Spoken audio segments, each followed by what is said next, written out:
नन्ही सी टुनटुनी चिड़िया अपने पंजे में एक बड़ी सी टोकरी जिसमें दाने भरे थे उसको लेकर उड़ी जा रही थी। तभी बंटी कबूतर उससे कहता है, अरे टुनटुनी, इतनी बड़ी तो तू भी नहीं है जितना वजन उठाकर उड़ रही है। वजन के प्रभाव से तू कभी ऊपर जा रही है तो तू कभी नीचे आ रही है। भैया मैं क्या करूं? मेरी माँ ने मुझे कहा था कि ये टोकरी घोंसले तक पहुँचा कर आनी है, तो मैं इसे रख कर आ रही हूँ। तेरी माँ टूनी चिड़िया को ये दिखाई नहीं देता कि तू नन्ही सी जान है और तुझसे इतना भारी काम करा रही है। क्या उसे तुझ पर तरस नहीं आता? तेरे पिता कहाँ हैं?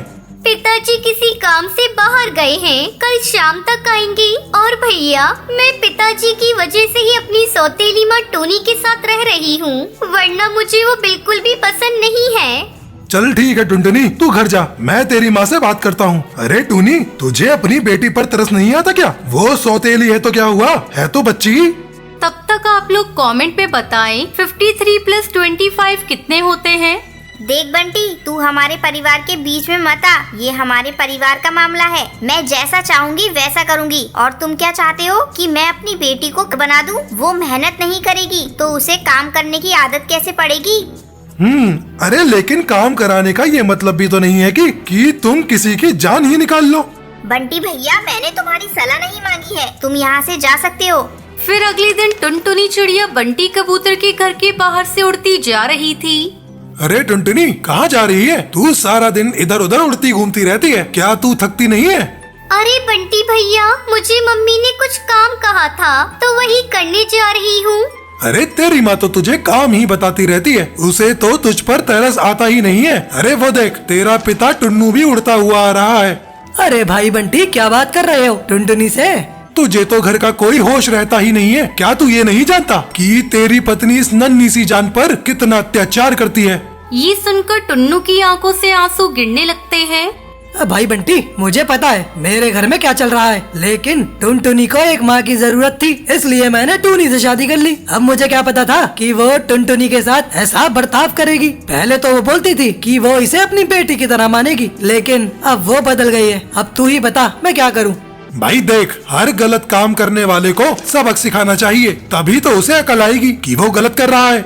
हाँ भाई, बात तो तुम्हारी सही है भाई, लेकिन टूनी के साथ मैं ऐसा क्या करूँ कि वो ये गलत काम न करे? सुनो, एक तरीका है। मेरे दोस्त की बेटी रानी बिल्कुल तुम्हारी टुनटुनी जैसी दिखती है, लेकिन वो टुनटुनी की तरह शरीफ नहीं है। वो चालाक है और एक जादू भी जानती है। मुझे लगता है वो तुम्हारी बीवी को सबक सिखा देगी। तुम कुछ दिन टुनटुनी को रानी के घर भेज दो और रानी को यहाँ ले आओ। फिर तुम कुछ दिन के लिए बाहर जाने का बहाना बना देना। भाई ठीक है भाई, तुम सही कह रहे हो। फिर टुनटुनी रानी की जगह आ जाती है और रानी टुनटुनी की जगह चली जाती है। अगली सुबह, टुनटुनी तू अभी तक खड़ी है? ये दाना लेकर धूप में सुखा कर आ, वरना ये खराब हो जाएगा। मैं क्यों जाऊँ? माँ का काम होता है दानों घर का काम करना, खुद जाओ करो।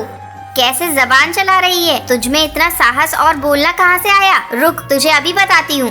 टूनी एक छड़ी लेकर आती है और कहती है, टुनटुनी चुपचाप जाकर काम कर ले, वरना मैं तेरा क्या हाल करूँगी तू तो जानती है।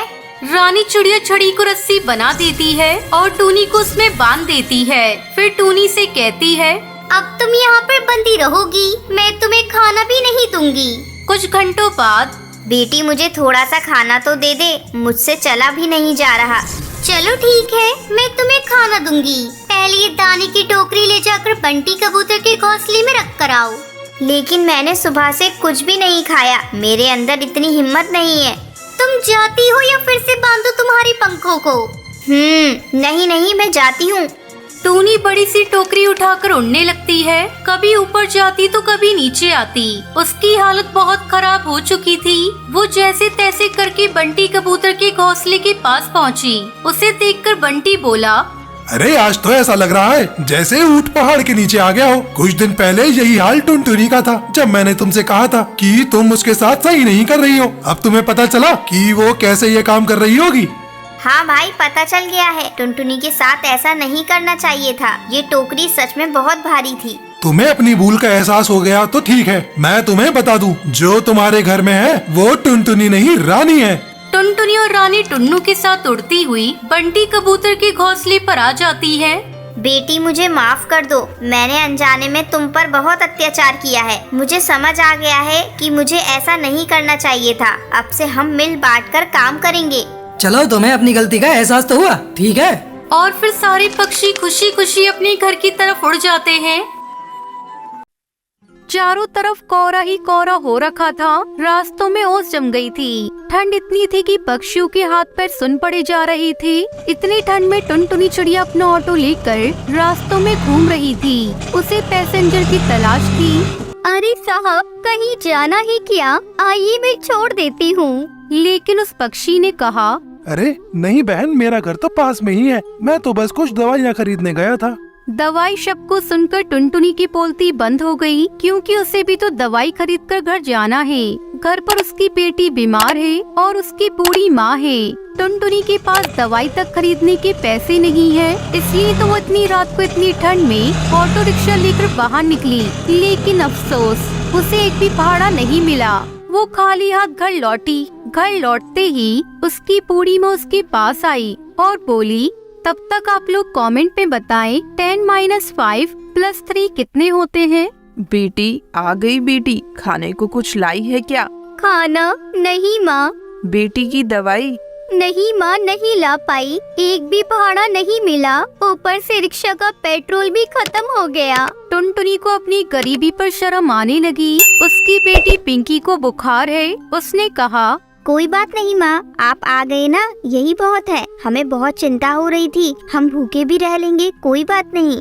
लेकिन उस रात उन लोगों के साथ और भी कुछ बुरा होने वाला था और उसके लिए वो लोग तैयार नहीं थे। रात बढ़ते ही ठंड पड़ने लगी। उन लोगों का घर टूटा फूटा था, इसलिए घर के अंदर भी ठंड पड़ रही थी। वो सब एक रजाई में ही सोए हुए थे। तभी आधी रात जोर से तूफान आ गया। अरे बाप रे, इतनी ठंड के मौसम में तूफान कहाँ से आ गया? लगता है भगवान ने आज हम जैसे गरीबों को अपने पास बुलाने का फैसला कर ही लिया है। अरे नहीं माँ, ऐसा मत कहिए। भगवान दयालु है, देखना सब कुछ ठीक हो जाएगा। बाहर बहुत ज्यादा तूफान शुरू हो गया। जो 2-3 दुकानें खुली थी वो भी बंद होने लगी। बाहर कुछ पक्षी बैठकर आग सेक रही थी। अरे ये क्या, इतना भयानक तूफान, सारे पेड़ जोर जोर से हिल रहे हैं, भागो भागो। तभी पक्षी इधर उधर भागने लगी। टुनटुनी चिड़िया अपने परिवार के साथ अपने घर के अंदर डरी सी सहमी हुई बैठी रही और तभी एक दुर्घटना घट गई। उन लोगों का घर जिस बड़े से पेड़ पर था, वो तूफान में पेड़ अचानक से गिर गया और उनका घर टूट गया। अरे बाप रे, ये क्या है? भगवान, ये किस बात की सजा दे रहे हैं आप हमें? आखिर कौन सी गलती की है? सभी बैठकर रोने लगी। उनका घर भी नहीं रहा। वो वहाँ से निकलकर ऑटो रिक्शा के अंदर चले गए। बैठ जाओ सभी, आज से यही हमारा घर है। पिंकी और टूनी माँ ऑटो के अंदर बैठ गई, लेकिन ऑटो में पेट्रोल नहीं था, इसलिए टुनटुनी चिड़िया ऑटो धकेलने लगी। हे भगवान, मुझे शक्ति दीजिए, भगवान शक्ति दीजिए। इतनी ठंडी और ऊपर से तूफान। तूफान के चलते ठंडी दुगनी हो गई। टुनटुनी चिड़िया की बोलती बंद हो जा रही है। तभी टूनी माँ कहती है, ऐसी ठंड मैंने अपनी जिंदगी में नहीं देखी। अब हमें कोई नहीं बचा सकता। बारिश में टुनटुनी चिड़िया पूरी भीग गई। ऑटो के अंदर वो लोग सुरक्षित बैठी रही। ऐसे ही सुबह हो गई। भूख, दर्द और ठंड के मारे सभी बेकाबू हो गए थे। एक जगह आकर टुनटुनी चिड़िया ने हार मान ली।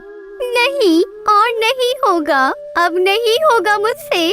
टुनटुनी चिड़िया ऑटो छोड़कर बैठ गई। तभी उन लोगों ने देखा कि एक जगह कच्चे चावल, कच्ची दाल और सब्जियां बांटी जा रही है। ये देखकर टुनटुनी को एक आइडिया आया। माँ, हम इसका इस्तेमाल पैसे कमाने के लिए कर सकते हैं। मतलब इतनी ठंड में गर्मा गर्म खिचड़ी किसको अच्छी नहीं लगती। हम खिचड़ी बनाकर बेचेंगे। टुनटुनी का आइडिया सबको अच्छा लगा। टुनटुनी ने लकड़ियों का इंतजाम किया और टूनी और टुनटुनी ने मिलकर खिचड़ी बनाई। आइए साहब, आइए, ठंडे ठंडे मौसम में हमारी गर्मा गर्म खिचड़ी खाइए। ये सुनकर कुछ पक्षी खिचड़ी खाने के लिए आए और खिचड़ी खाकर उन पक्षियों को बहुत अच्छा लगा। अरे वाह, ये तो बहुत अच्छा है। हाँ, इतनी ठंडी में ऐसी खिचड़ी मिल जाए तो और क्या चाहिए। पहले दिन ही 1000 रुपए की कमाई हो गई। सब लोग बहुत खुश हो गए। अरे वाह बेटी, तूने तो कमाल कर दिया। टुनटुनी ने उन पैसों से कल के लिए चावल, दाल और सब्जी खरीदी और बाकी पैसों से दवाई और खाना। रात को उन लोगों ने पेट भरकर खाना खाया। कितने दिनों के बाद हम पेट भरकर खाना खा रहे हैं। मत रो माँ मत रो, मुश्किल दिन गए, अब हम हर रोज पेट भर कर खाएंगे। खाना खाकर वो सब ऑटो के अंदर ही सो गई। अगले दिन फिर से खिचड़ी बनाई गई और आज भी ज्यादा पक्षियों ने खिचड़ी खाई। ऐसे ही हर रोज खिचड़ी बिकती रही और उन लोगों के पास पैसे आते रहे। उन्हीं पैसों से टुनटुनी चिड़िया ने एक बड़ा लकड़ी का घर बनवा लिया और टुनटुनी अब से ऑटो लेकर पूरे जंगल में खिचड़ी बेचती रही। अरे वो देखो, ऑटो खिचड़ी वाली आ गई। चलो चलो। हाँ चलो चलो भाइयों, ठंड में स्वादिष्ट खिचड़ी खाने का मजा ही कुछ और है। ऐसे ही वो लोग अमीर हो गए और अब उन लोगों को ठंड से कोई फर्क नहीं पड़ता। उन लोगों को सब कुछ मिल गया और सभी खुशी खुशी जिंदगी बिताने लगे।